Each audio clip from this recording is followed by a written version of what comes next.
দ্বিতীয় বিবাহ করতে এখন থেকে আর স্ত্রীর অনুমতি নেওয়া লাগবে না। এই পোস্টটা যেই হারে পুরুষরা শেয়ার দিচ্ছে, আমার মনে হয় যে দ্বিতীয় বিবাহটা বাধ্যতামূলক করে দিছে সবাইকে। যে আইন করে বাধ্যতামূলক করে দিছে যে দ্বিতীয় বিবাহটা পুরুষের জন্য বাধ্যতামূলক করতেই হবে। এমন ভাবে শেয়ার করতেছেন, মনে হয় বিষয়টা এমনই, কিন্তু বিষয়টা বুঝার আছে। এত খুশি হওয়ার কারণ নাই, আপনাকে বিষয়টা বুঝতে হবে। আগেও যেমন ছিল এখনই তেমনই আছে, শুধুমাত্র নিউজ হওয়ার কারণে বিষয়টা ভাইরাল হয়ে গেছে। একটা বিষয় আপনাদেরকে আজকে শেয়ার করে দিচ্ছি, আপনাদের জানার জ্ঞাতার্থে আপনাদেরকে জানিয়ে দিচ্ছি।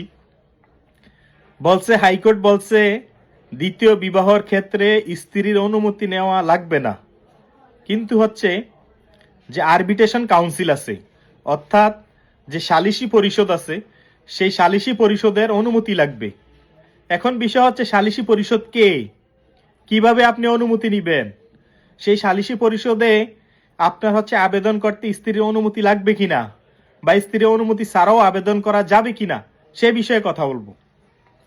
একটা বিষয় হচ্ছে যে আমাদের দণ্ডবিধি 1860 সালের যে আইন আছে, সেটা 494 দ্বারা বলা হয়েছে যে যদি স্বামী অথবা স্ত্রী বিবাহ বলবৎ থাকা অবস্থায় যদি দ্বিতীয় বিবাহ করে, তাহলে সেটা শাস্তিযোগ্য অপরাধ। তাহলে যদি সেটা প্রমাণিত হয়, তাহলে 7 বছর পর্যন্ত কারাদণ্ডের বিধান আছে। স্বামীও যদি দ্বিতীয় বিবাহ করে প্রথম বিবাহ বলবৎ থাকা অবস্থায়, তাহলে হচ্ছে এই ধারা মামলা করার সুযোগ আছে। স্ত্রীও যদি একই অবস্থা করে, বিবাহ প্রথম বিবাহ বলবৎ থাকা অবস্থায় যদি দ্বিতীয় বিবাহ করে, তাহলে হচ্ছে দণ্ডবিধির 1860 সালের সে আইনের 494 ধারা বিধান অনুসারে একটা শাস্তিযোগ্য অপরাধ। তার পরবর্তীতে এসে যে আমাদের মুসলিম পারিবারিক আইন অধ্যাদেশ আছে, মুসলিম ফ্যামিলিজ লজ অর্ডিন্যান্স 1961, মানে মুসলিম পারিবারিক আইন অধ্যাদেশের 1961 সালের যে আইন আছে, সেটা 6 ধারায় এই দ্বিতীয় বিবাহের ক্ষেত্রে বা বহু বিবাহের ক্ষেত্রে এখানে বিস্তারিত ব্যাখ্যা দেওয়া আছে যে আপনি কিভাবে হচ্ছে দ্বিতীয় বিবাহ করবেন, আরবিট্রেশন কাউন্সিলে কিভাবে আবেদন করবেন, আরবিট্রেশন কাউন্সিল কারা হবে, মানে সালিসি পরিষদ কে হবে, এবং কিভাবে আপনি আবেদন করবেন, সকল বিস্তারিত এই মুসলিম পারিবারিক আইন অধ্যাদেশ 1961 সালের 6 ধারা বিধানে বলা আছে।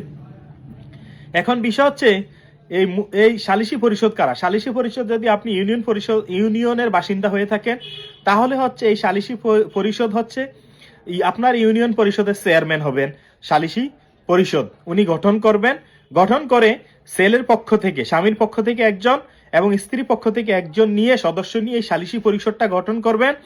সেই সালিসি পরিষদে আপনাকে হচ্ছে আবেদন করতে হবে, আপনাকে লিখিত আবেদন করতে হবে যে কি কারণে আপনি দ্বিতীয় বিবাহ করতে চান। আপনার স্ত্রী জীবিত থাকা অবস্থায়, স্ত্রী বলবৎ থাকা অবস্থায় আপনি দ্বিতীয় বিবাহ করতে চান, সেই ক্ষেত্রে আপনার হচ্ছে কি কি কারণ আছে, সেই কারণগুলো উল্লেখপূর্বক আপনার লিখিত আবেদন করতে হবে। এবং সেই লিখিত আবেদনের ভিতরে আপনাকে দিতে হবে হচ্ছে এই আবেদনে আপনার হচ্ছে স্ত্রীর অনুমতি আছে কি নাই সেটা উল্লেখ করে দিতে হবে। যদি স্ত্রীর অনুমতি থাকে তাহলে উল্লেখ করে দিতে হবে হ্যাঁ দ্বিতীয় বিবাহের ক্ষেত্রে স্ত্রীর অনুমতি আছে, আর যদি স্ত্রীর অনুমতি না থাকে তাহলেও সেটা উল্লেখ করে দিতে হবে স্ত্রীর অনুমতি আছে কি নাই। তার পরবর্তীতে আরবিট্রেশন কাউন্সিল হচ্ছে এই উভয় পক্ষকে নিয়ে বসে, উভয় পক্ষের সদস্যদেরকে নিয়ে বসে চিন্তা করবেন যে আদৌ এই ব্যক্তির দ্বিতীয় স্ত্রী প্রয়োজন কিনা বা প্রয়োজনীয়তা কতটুকু, সেটার উপরে নির্ভর করে আরবিট্রেশন কাউন্সিল একটা সিদ্ধান্ত দিবেন। যদি আরবিট্রেশন কাউন্সিল বা সালিসি পরিষদ মনে করেন যে হ্যাঁ দ্বিতীয় বিবাহ গ্রহণ করা ওনার প্রয়োজন বা ওনার সমতা মেনটেন করার তার আর্থিক অবস্থা এবং সকল কিছু তার সুযোগ আছে, সেই ক্ষেত্রে ওনাকে হচ্ছে লিখিত অনুমতি দিবেন। সেই লিখিত অনুমতিটাই চূড়ান্ত হিসাবে গণ্য হবে। এভাবেই হচ্ছে আপনি সালিসি পরিষদ বা আরবিট্রেশন কাউন্সিলে আপনি আবেদন করবেন।